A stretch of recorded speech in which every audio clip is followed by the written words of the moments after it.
Hey, what's going on, guys? I have an unboxing to do. This is kind of a special unboxing. This comes from the way of C. Lemansky. That's C. Lemansky on YouTube and C. Lemansky on Instagram. This knife was bought during a raffle for one of our fellow community members' families. He just recently passed away.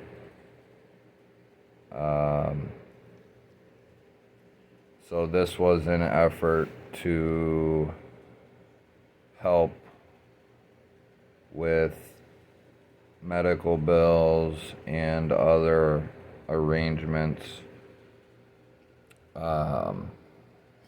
Jason Brown was a cherished member of the knife community, and he will be greatly missed.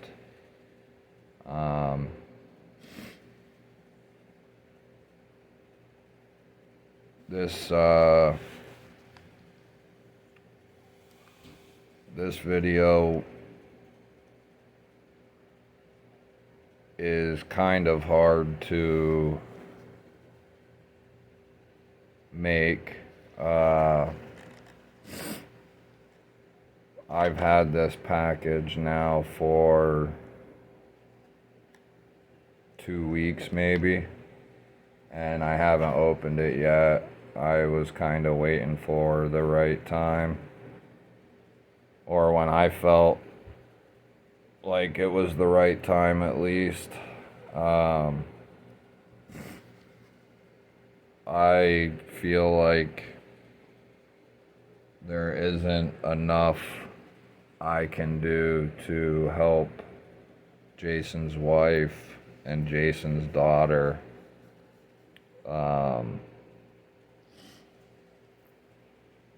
It feels like it's never enough, because there's nothing that can bring him back to them or to us. The best thing that we all can do is stay together as a community and give Sarah, Jason's wife, and his daughter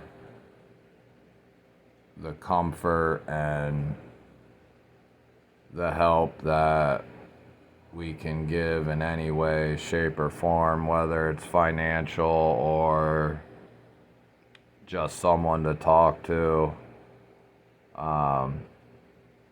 We all need to be there if the time calls. And I would hope that the community would pull together to do something like this for any one of our families if something like this were to happen to any one of us, which I believe that it would. I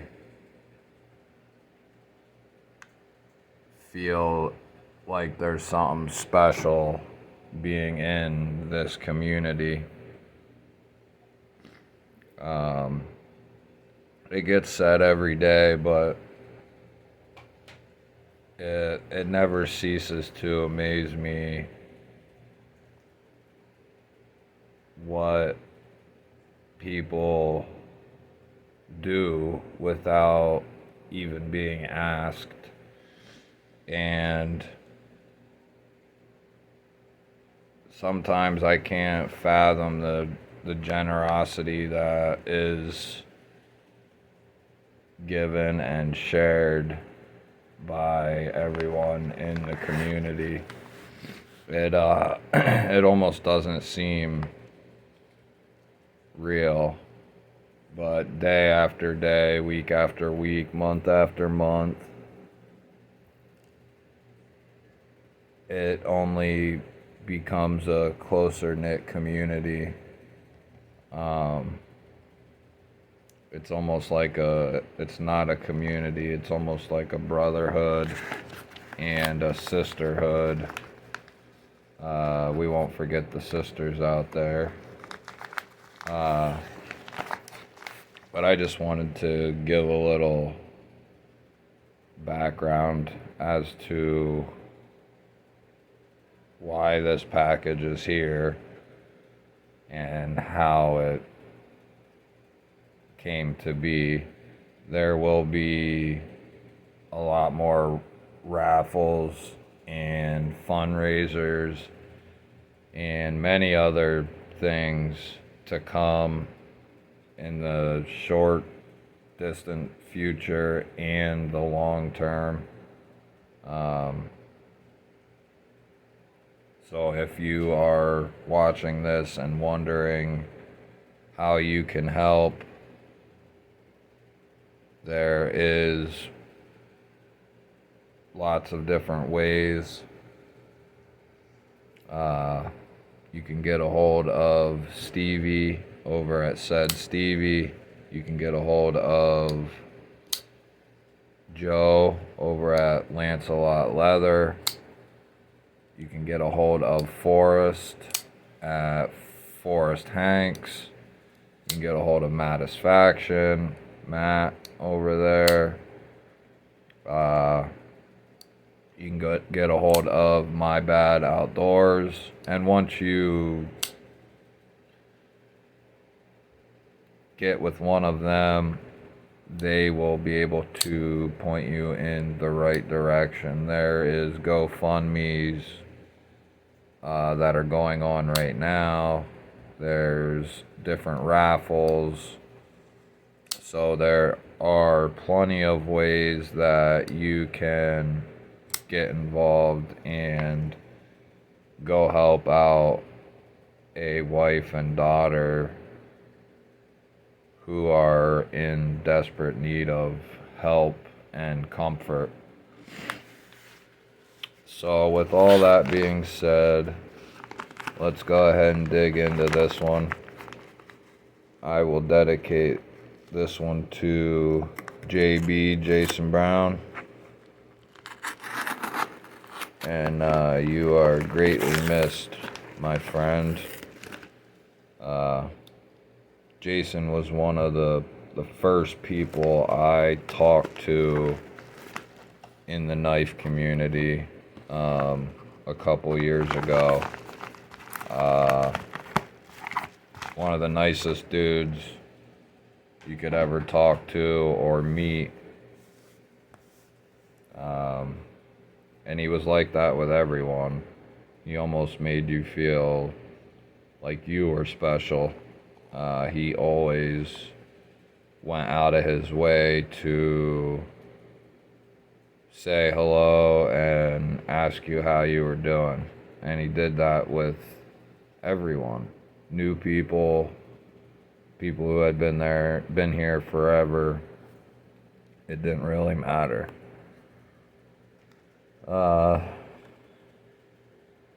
So in that sense, we have a lot to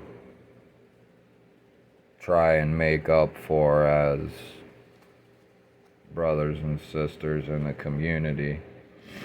Like I said, this is a knife that I bought off of Sealamansky that was put in the fundraiser, or it was more of a raffle.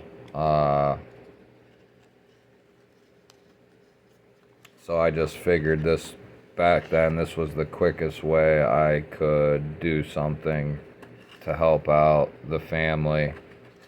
Holy cow, Sealamansky.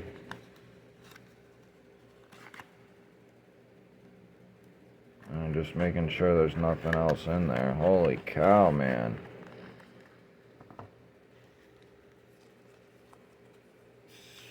Got some SMKW stickers. Some knife porn, I like that. Good old Bees Blades sticker. And a Hogue Knives sticker. And then we have the knife. Looks like he wrapped her up in a microfiber cloth. Well, that's nice. Nice. And here we have the Kershaw Natrix XL in the copper. This is only my second knife made by Kershaw. I have the leak. Wow.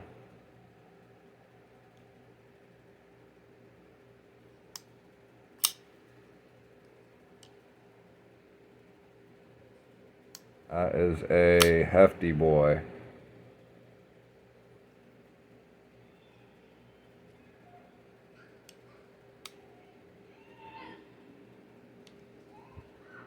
It's almost like it's like a sub frame lock. It's got the exposed. Sorry about that. I had to cut. But, I was on the lock, and that's awesome. It's like a steel lock bar with the copper, and I had to cut again. That is the wonderful thing about having kids. But yeah, the lock bar looks like it's made out of steel, and then the rest of the handle is the copper. And you have your deep carry steel clip. It's got the exposed screws that stick up. This is a chunky boy. It is D2.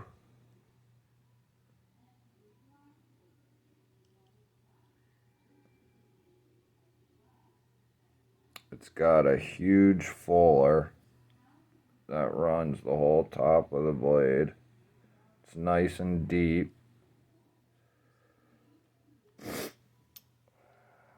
It hits the detent right there. And then you have the flipper tab that hits your finger. So you have to unlock it low, so the knife blade will drop past that detent ramp. Otherwise you'll kick it right back open. But yeah, this has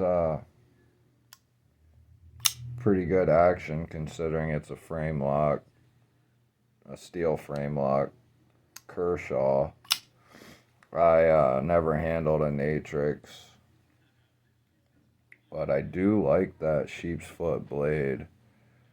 That will lend itself good for draw cuts and precision type cuts. That allows you to get right up on the tip of the blade and make the cut a detailed cut. That also allows you to get in behind stuff, say a zip tie or some sort of plastic banding or whatever. This style of blade lends itself to getting in behind stuff and having a pull cut back to yourself. Sheep's foot blades are one of the best blade shapes for a working blade or an EDC blade. You do have a few jimps there, and it's acts as almost like a thumb ramp. You can't get up real tight, but you can get right up behind the flipper tab there and kind of get up on it. I will love to see the day when knife companies will run their jimping not only from here to here, but from here down the blade. Run the jimping down the blade, so that way when we come up on top of the blade, in the middle of the blade, there's some jimping there. If you're gonna do jimping, jimp down the blade. Otherwise, you're all the way back here in order to use that when you could be up here.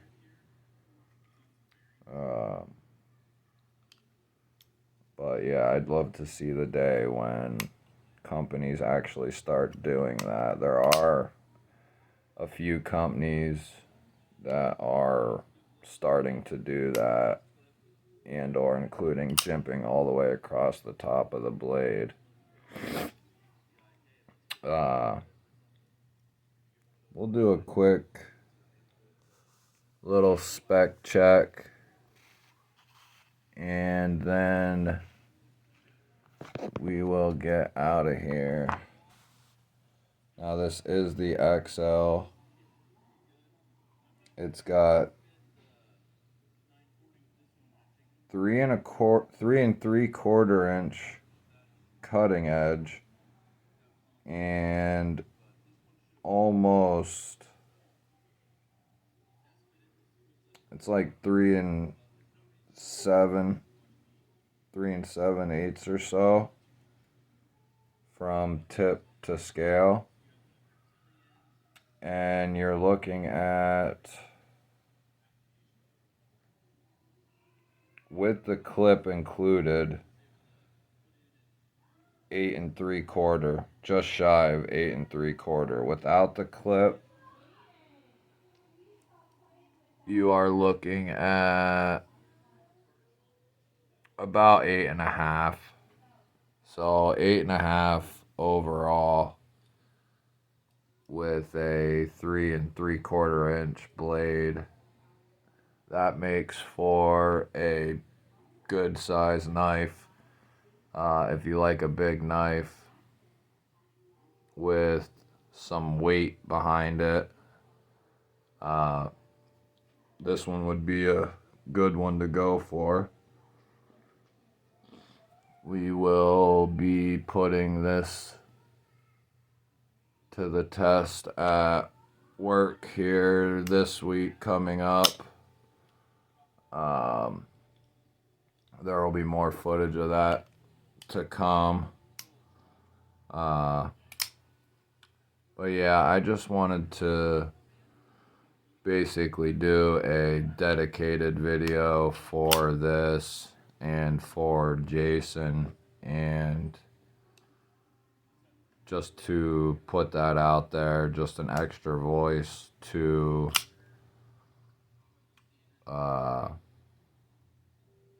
expose the raffles and all the other things that are going on in effort to help Jason's family.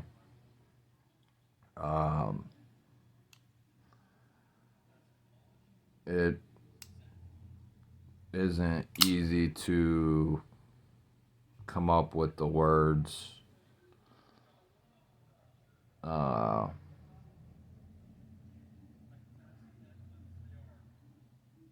to speak on Jason. It's a tough ordeal, and with no notice, of it happening. It came out of nowhere. So it's been a rough couple of weeks for the knife community, but we will make it through it together, and we will help Jason's family out as much as we can. So with that being said, we will end it right there. Go support Jason's family. Get on IG or YouTube and find said Stevie. Get a hold of Stevie, and he will direct you in the right place so that you can contribute. Do me a favor and like the video, and if you are one of the people that are watching who's not subbed, go ahead and hit that subscribe button. There is lots more coming. I will be doing a bunch of different reviews this week coming up. I have some pouch reviews, pen reviews, and pry bar reviews coming up this week. So stay tuned and have a good week, everybody. I will catch you on the next one.